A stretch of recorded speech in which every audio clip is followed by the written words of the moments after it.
오늘은 이제 이중 연료 엔진으로 개조가 가능한 선박들을 제외한 이 대부분의 중고 선박들이 결국에는 폐선이 되고 이 LNG 선박으로 바뀔 수밖에 없는 이유 한 가지에 대해서 살펴보겠습니다. 일단 이제 본격적으로 해당 내용을 살펴보기 전에 이제 코로나가 창궐하기 시작한 2020년도에 이 조선업 내에서는 중요한 이슈가 하나 있었는데요.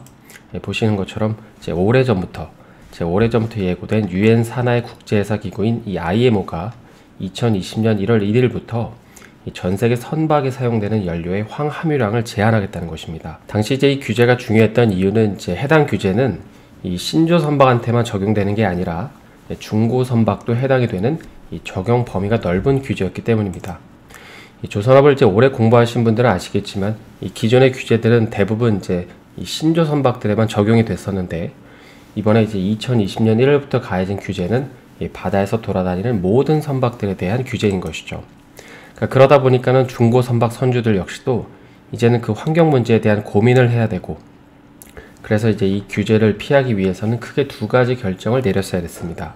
내가 가지고 있는 선박을 폐선시킬 것인가, 아니면 이제 규제 가이드라인을 지키면서 선박을 계속 사용할 것인가 라고 말이죠. 그리고 이제 만약에 두 번째 방법, 그러니까 규제를 지키면서 선박을 이용한다면 이것도 크게 이제 두 가지 방법 중에 한 가지를 이제 선택을 해야 되는데요. 먼저 첫 번째는 이제 스크러버라고 하는 이 매연 저감 장치를 장착해서 오염 문제를 해결하거나, 두 번째는 이 벙커 CU가 아닌 저황유를 쓰는 것이었습니다. 그럼 이제 이런 옵션들이 있는 상황에서 당시 대부분의 선사들은 이제 어떤 결정을 내렸을까요? 당연히 이제 자금 여력이 충분한 선주사들은 뭐 어차피 나중에 교체를 해야 되기 때문에 이제 고민 없이 LNG 선박 발주를 하겠지만, 이제 그 밑단에 있는 선주사들은 이제 방금 살펴본 두 가지 방식 중에서 이제 어느 하나의 방식으로 계속해서 배를 이용하기로 결정을 합니다. 왜냐하면 이제 그 밑단에 있는 선주사들은 이제 당장 먹고 사는 게 중요하기 때문에 비싼 배를 발주할 여력이 없었기 때문이죠. 그리고 이제 또 이제 배라는 게 발주를 한다고 해서 뭐 당장 건조가 되는 것도 아니고 최소 이제 2년에서 3년 뒤에 인도를 받게 되는데, 이제 그러다 보니까 차라리 규제를 지키면서 그 사이에 돈을 번 다음에 이제 나중에 신조 선박을 구입하기로 결정을 하는 것이죠. 그래서 이제 대부분의 선주사들은 이 두 가지 방식으로 규제를 피하면서 배를 사용하기로 결정을 하는데요. 근데 이 둘 중에 처음에는 이 보시는 것처럼 이 스크러버 설치를 더 선호했습니다. 그래서 이제 이 기사의 내용에서 볼 수 있듯이 이제 2020년도에 규제가 시행되기 전에 이제 당시 선주사들은 이제 황연료로 바꾸기보다도 이 매연 저감 장치인 스크러버를 장착하기로 결정을 하는데, 특히 이제 이때는 이 스크러버 사업이 돈이 좀 될 거라고 판단을 해서 이제 국내 조선사들도 이 사업에 뛰어들게 됩니다. 이제 대우조선해양 같은 경우에는 뭐 본인들이 LNG 기술이 워낙 뛰어나다 보니까 본인들이 가던 길을 계속 갔지만, 이 현대중공업은 이쪽 분야에 이제 뛰어들게 되는 것이죠.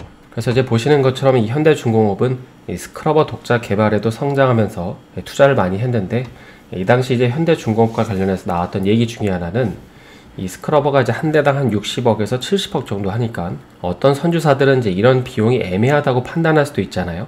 그래서 이제 아싸리 그냥 그런 선주들은 이 LNG선 발주를 할 수도 있기 때문에 이 양쪽 다 수혜라는 얘기가 이제 그래서 나왔던 것입니다. 그런데 하지만 이제 얼마 안 있어서 이 스크러버 선박들의 입항 금지가 이제 제기가 되면서 결국에 기술 개발은 했지만 별다른 효과를 거두지는 못하게 됩니다.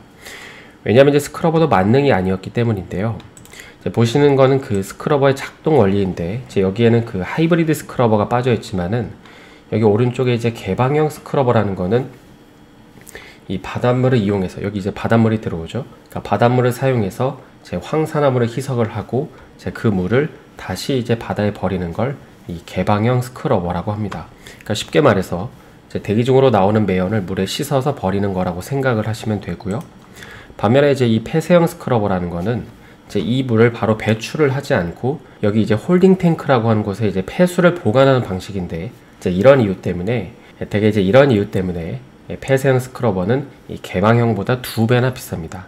그러다 보니까는 가격 문제 때문에 대부분의 사람들은 당연히 이 개방형을 이제 사용을 하겠죠. 그런데 이제 규제가 가해진 이후에 전 세계 수많은 국가들은 이 개방형 스크러버를 사용한 선박들의 입항을 금지하기 시작합니다. 아니 이제 문제가 있다고 해서 매연 저감 장치까지 설치를 했는데 입항을 금지하는 이유가 무엇일까요? 그건 바로 이제 보시는 것처럼 이 앞에, 그러니까 자기네 앞바다에서 매연을 씻은 물을 버리고 가기 때문입니다. 사실 이제 스크러버도 환경 오염을 덜 시키는 거지 안 시키는 게 아니죠. 그래서 이제 이런 이유 때문에 이 선주들은 이제 두 번째 방법인 이 저황유를 이제 쓰기로 결정을 합니다. 실제로 이제 그 스크러버 선박을 박지 않기로 시작한 때부터 보시는 것처럼 이 저황유 가격은 오르기 시작하는데, 이제 가격이 오르는 이유는 당연히 이제 찾는 수요가 많아졌기 때문이죠. 그래서 이제 여기까지 정리를 해보면, 이제 IMO 2020 규제가 시행되기 전에 이 중고 선박을 포함한 모든 선주사들은 이 환경오염 문제로 이제 규제를 받지 않기 위해서 두 가지 선택을 해야 됐었는데, 한 가지는 본인들이 보유하고 있는 선박을 폐선하고 이 LNG를 사용하는 신조 선박을 발주를 하는 것이었고, 두 번째는 이 규제에 적용되지 않을 만큼의 조처를 취하는 것이었습니다. 그리고 이제 그 규제에 적용되지 않을 만큼의 조처란 첫 번째로 이 스크러버 장착을 통해서 매연 저감 장치를 장착하는 게 있었는데, 대부분의 항구들에서 자국 내 영해가 오염된다는 이유로 스크러버를 장착한 선박의 입항을 금지시켰고, 그래서 이제 그 대안으로 선주사들은 두 번째 조처인 저황유를 쓰기로 결정을 하는 것이죠. 그래서 이제 이 기사의 내용을 보게 되면 제목에서 알 수 있듯이 벙커 CU의 몰락이라는 표현을 쓰면서 이 벙커 CU의 수요가 감소하는 이유를 설명하는데, 이제 그 이유는 바로 이제 벙커 CU를 쓰고 스크러버를 장착한 선박들이 바다에 많이 돌아다니지 않게 됐기 때문입니다.